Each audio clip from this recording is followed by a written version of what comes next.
Good afternoon. Bali sa day 3 ng ating diary ay ang ipipictured ko ay na bagay or gamit are documents. Bakit documents? Kasi sa whole day ng aking day 3 na bali second day ng office work ko ay itong kasama ko maghapon documents. I started to do the jobs na another accounts, another project. At sabi ko nga the whole day, puro documents. Documents dito, documents doon, mag-analyze ng mga bagay-bagay. By the way, ako ay isang accountant at ako nagtatrabaho sa isang accounting auditing firm.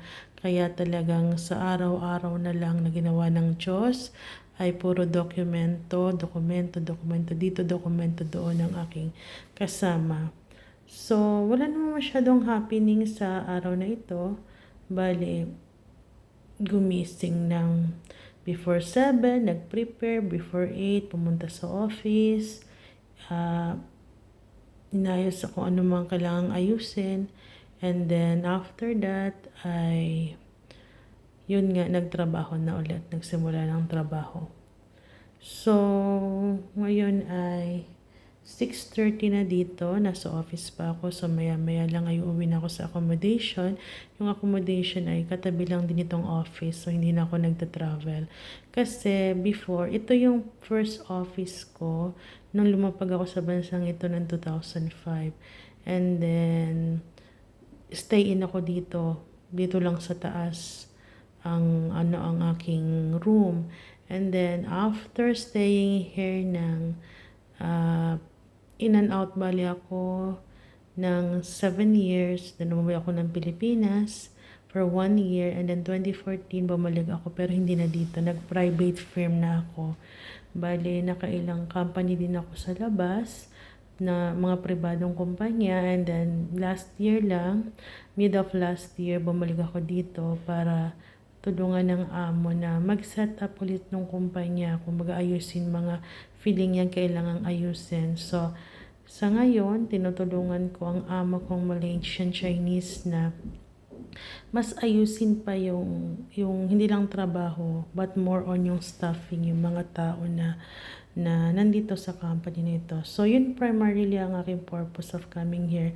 I-analyze yung mga tao, lagyan ng coordination yung mga tao, tapos yung trabaho, tingnan kung ano pa yung mga room for improvement ng trabaho para or proseso ng trabaho para mas maging mabilis ang output at maayos ang output.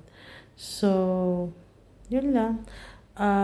With regard to personal life, mamaya uuwi, then magdi-dinner, and then magpe-prepare na ulit na matulog para ulit bukas.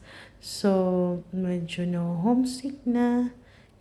Pero ganun lang talaga, sabi ko nga, yung first week hindi mo pa yan masyadong mararamdaman. Pagpa-end ng first week and mostly second week, dyan na yung boredom, dyan na yung homesickness lalabas. So, yun, ito lang, ganito lang. The whole week to until Saturday half day, or kadalasan nag-extend ako na up to 2 p.m. Ganito ang buhay, and then lalabas lang, it's either yung hapon or gabi ng Saturday or Sunday.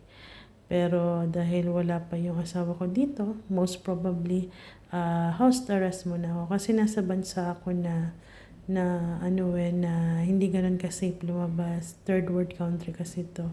So, medyo alanganing lumabas dahil na kung gabi na, di ka pwedeng maglakad, di ka pwedeng mag-commute, ni taxi.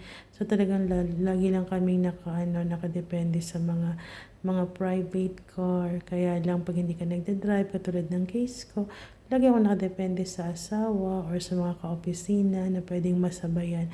So isa yun sa mga challenge ng nasa third world country ka na hindi ganun ka-safe, na bawal mag-commute, na hindi safe mag-commute, hindi safe maglakad, talagang palagi ka nakadepende sa ibang tao. So, isa yan sa mga challenges ko for the past 14 years na nag in and out ako sa country na ito. But anyway, yun lang for today. Speak again tomorrow. Panibagong item na naman yung i-feature natin, panibagong kwento, panibagong update, etc. etc. Bye!